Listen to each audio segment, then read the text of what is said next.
Welcome to the Burn the Wagon podcast. Here we are at the Native Art Expo put on by Eric Wilder in Gualala, California. Here I am with Nico McGee. And Brad Manoa. Okay, cool. You guys are here presenting an amazing show, correct? Yeah. The People of the West. Can we talk about a little bit about that and what went into creating that? Absolutely. It's a 10-part series. It tells the history of California, but from the Native perspective. So it's all the stuff that they don't usually teach in school, all the stuff that's been sort of whitewashed out of the narrative. We came up at a time where we had to make like mission dioramas out of sugar cubes and stuff like that, and then now our kids are coming up through the same school system, and they're leaving out all of this critical part of history that we think is imperative for us to move forward and build a better future for our kids. So it's 10 hours, each episode's 1 hour, and it starts with the creation, and it goes all the way to present day. And it's, 6.5 years of our work to get it to this point. It's been the hardest thing we've ever done in our lives, but it's so powerful. And as we screen it, we're in tears, people are in tears, we're finally being represented. Yeah, and after 6 years of just sweat, tears, and just everything putting into it, finally seeing it on the screen probably feels amazing. And to that's what this podcast is all about, is telling the stories from a different perspective, because like you said, history books don't do that. Where was a lot of it filmed? Is it filmed here in California, correct? Yeah. Want to talk about it?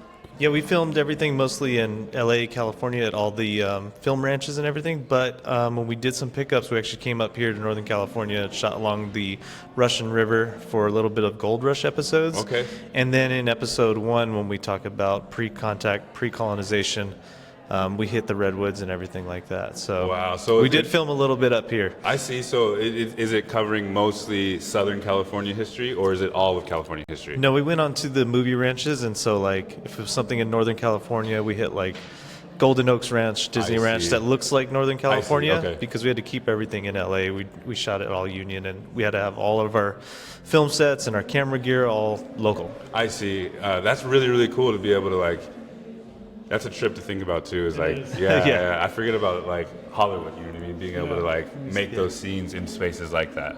That was one of the biggest challenges, because most productions now on something this size, they go to Atlanta, Canada.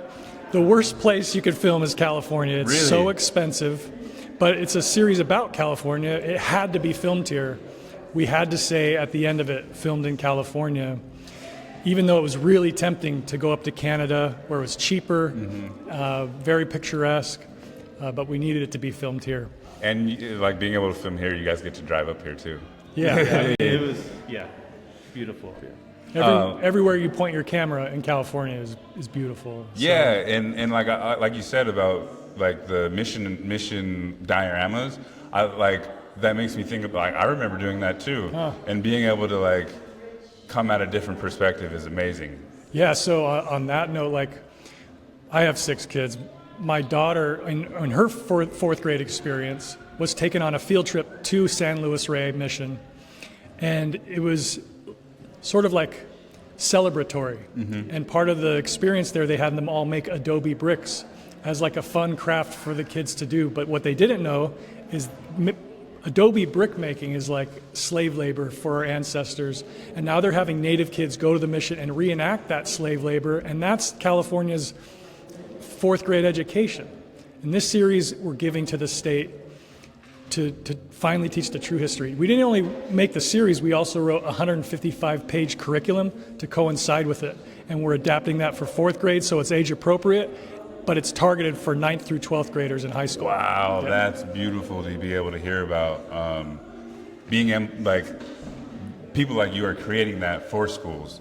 Because I work in the schools now, and the history is not. Yeah. It's the Gold Rush especially is really romanticized. Yeah. Yep. And until recent history, you hear about a lot of the genocides happening up north, more north, and it's interesting to be able to read about. And you know what?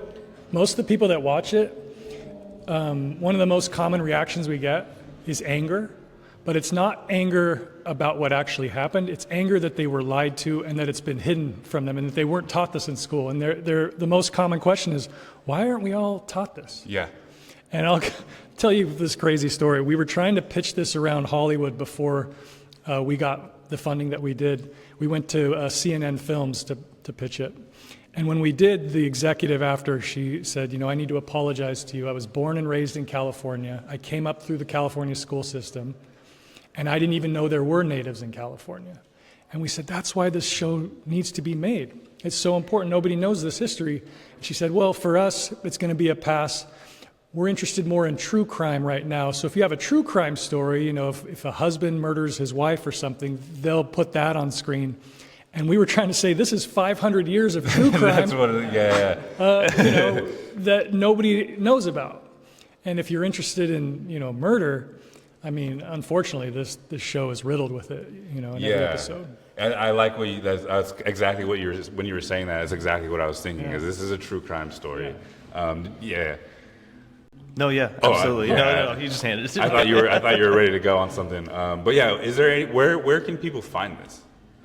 Right now, we're working on deals and distribution ideas and talking with people.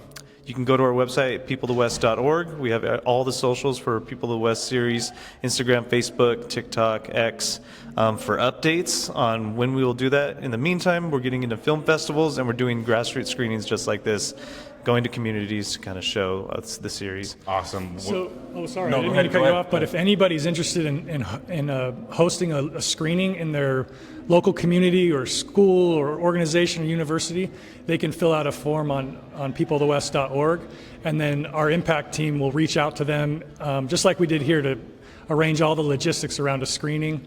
And I'm telling you, like, when people watch, we've shown different episodes in different areas of California, but when they see California natives being represented on this elevated level, they're instantly emotional, because like, native representation in media is a fraction of all representation, but California natives are a fraction of that fraction.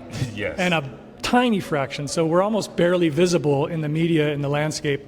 This series is going to finally represent our people, our history, our culture, and it's only the beginning. We have a million ideas after this to keep it going. This is awesome. When I saw that Eric was going to be able to be screening this, like, I was like, I'm there. I was here no matter what, but I was even more here, ready to watch. I'm super excited, and like you said, I can't wait to see all the other ideas and projects that you guys have. Look at my arm. We're ready. The people I got are ready chills. for it, man. I'm Eric, excited. We're screening episode 8, which is all about the civil rights era, Red Power, the occupation of Alcatraz in the 60s and 70s, and Eric was there. And his story is amazing. When he told me, I also got emotional. And now that story, I grew up never knowing it as a youngster, and my kids didn't know it.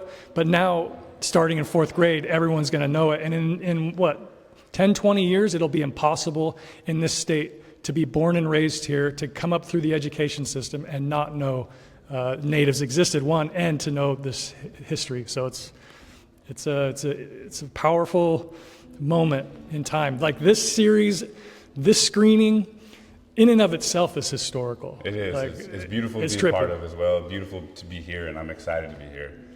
So thank you guys. Appreciate it. Thank you. Yeah. Our pleasure. Yeah, thank you guys. And thank you to Eric as well for making this happen. Thank you to Eric. Yeah. Peace, guys. Thank you.